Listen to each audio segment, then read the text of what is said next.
Assalamualaikum warahmatullahi wabarakatuh. Perkenalkan, nama saya Raffi Aji Pratama, NPM 19110013. Saya dari Prodi BK.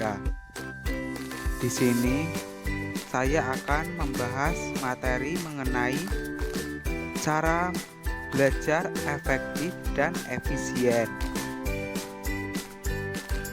Yang pertama, ada pengertian belajar.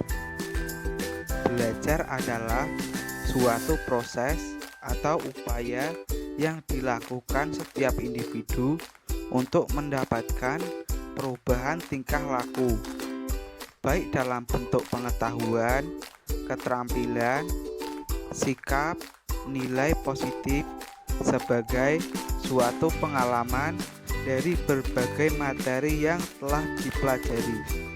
Definisi belajar dapat juga diartikan sebagai segala aktivitas psikis yang dilakukan oleh setiap individu sehingga tingkah lakunya berbeda antara sebelum dan sesudah belajar.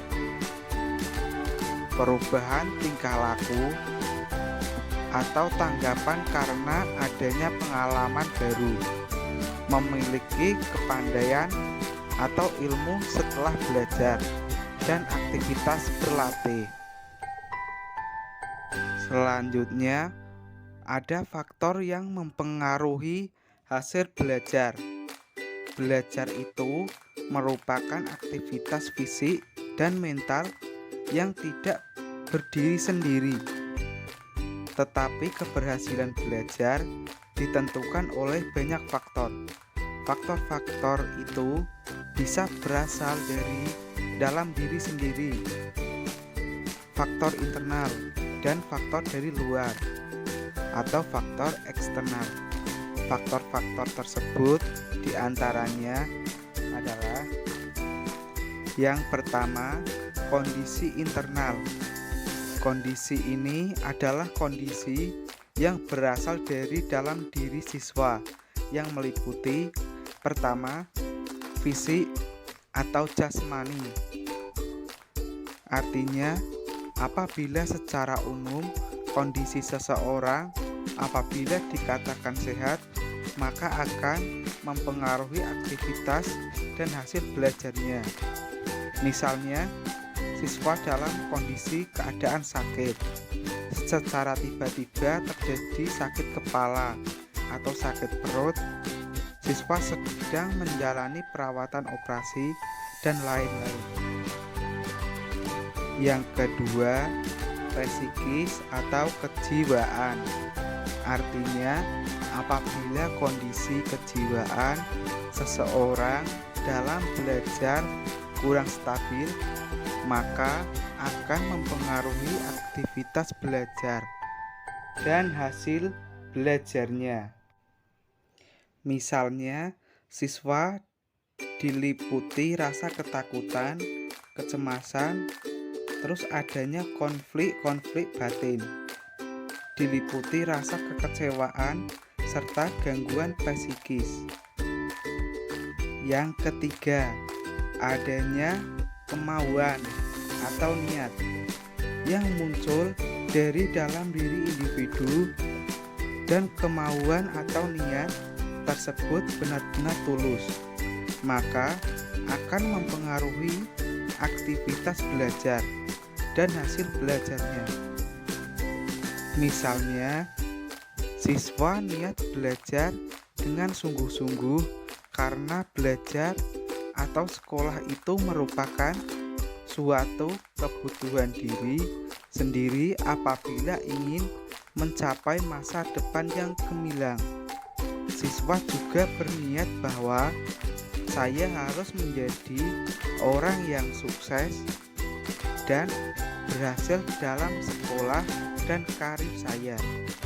Terus, saya tidak boleh bermalas-malasan dalam hidup ini. Saya harus bekerja keras. Yang keempat, kecerdasan atau IQ. Faktor kecerdasan atau IQ ini juga sangat mempengaruhi aktivitas dan hasil belajar. Seseorang yang dikategorikan mempunyai IQ normal yaitu 100 sampai 110 menurut hasil psikotes.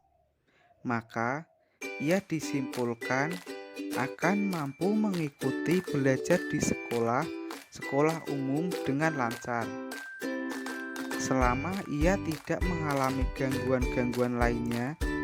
Demikian juga apabila seseorang mempunyai kecerdasan di bawah normal, tentunya akan mempengaruhi aktivitas dan hasil belajar di sekolah jika dibanding dengan seseorang yang berkecerdasan normal.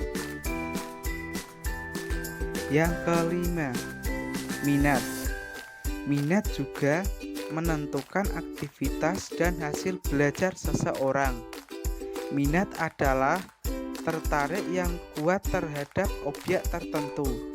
Apabila seseorang dalam belajarnya sudah tidak mempunyai rasa ketertarikan yang kuat terhadap objek yang dipelajari, tentunya aktivitas dan hasil belajar yang dicapai juga tidak optimal. Demikian juga sebaliknya.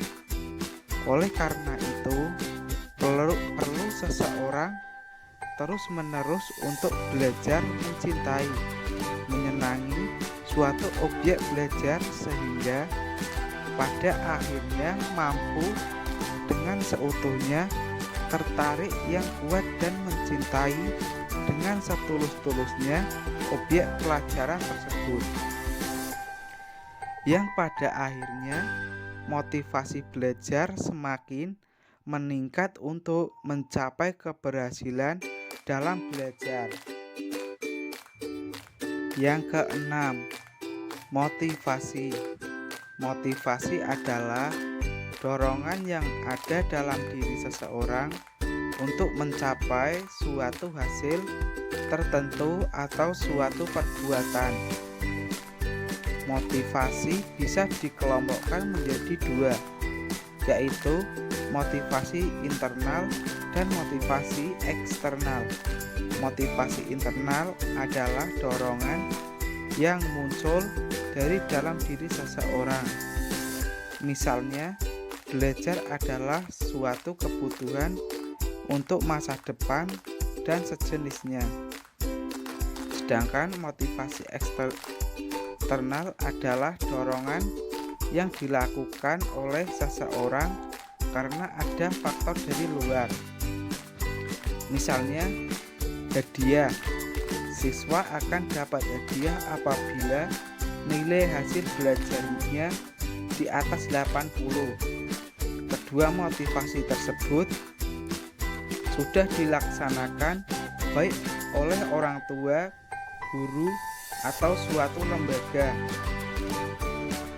Alangkah baiknya seseorang memiliki motivasi internal yang kuat sehingga aktivitas dan hasil belajar yang diharapkan dapat tercapai.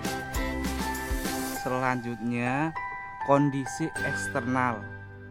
Kondisi eksternal meliputi kondisi lingkungan di masa siswa berada.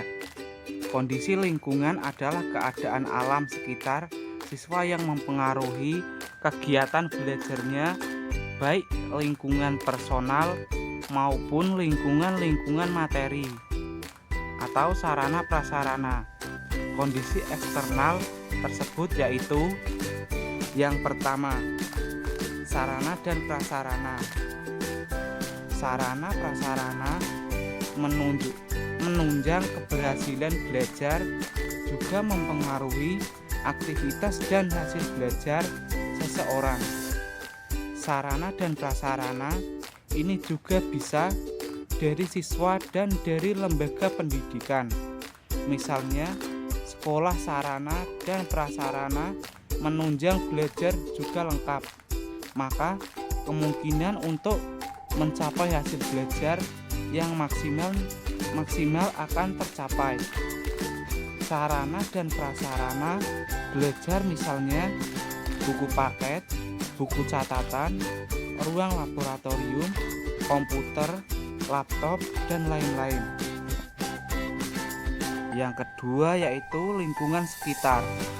Lingkungan di mana individu tinggal dan lingkungan bermain individu akan sangat mempengaruhi aktivitas dan hasil belajar. Apabila lingkungan sekitar sangat mendukung kemajuan individu, maka keberhasilan belajar dapat tercapai.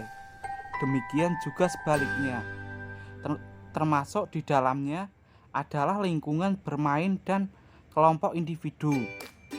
Oleh sebab itu, seseorang harus bijak dalam menyikapi dirinya untuk hidup bermasyarakat. Artinya, mampu memilih mana yang bermanfaat dan mana yang tidak. Selanjutnya, cara belajar yang efektif dan efisien. Yang pertama yaitu buat suasana belajar yang nyaman. Yang perlu Anda lakukan pertama adalah bagaimana cara membangun suasana belajar yang nyaman. Ada banyak cara untuk membuat mood belajar itu muncul. Di antaranya, Anda bisa belajar sambil mendengarkan musik, terus belajar di tempat-tempat yang nyaman, misalnya di taman atau di pinggir danau atau di ruangan yang ber-AC. Yang kedua yaitu merangkum pokok pembelajaran. Mencatat pokok pembelajaran. Kenapa? Karena jika Anda membaca satu buku, maka akan butuh waktu yang sangat lama untuk menyelesaikan. Ambillah intisari dari pelajaran tersebut.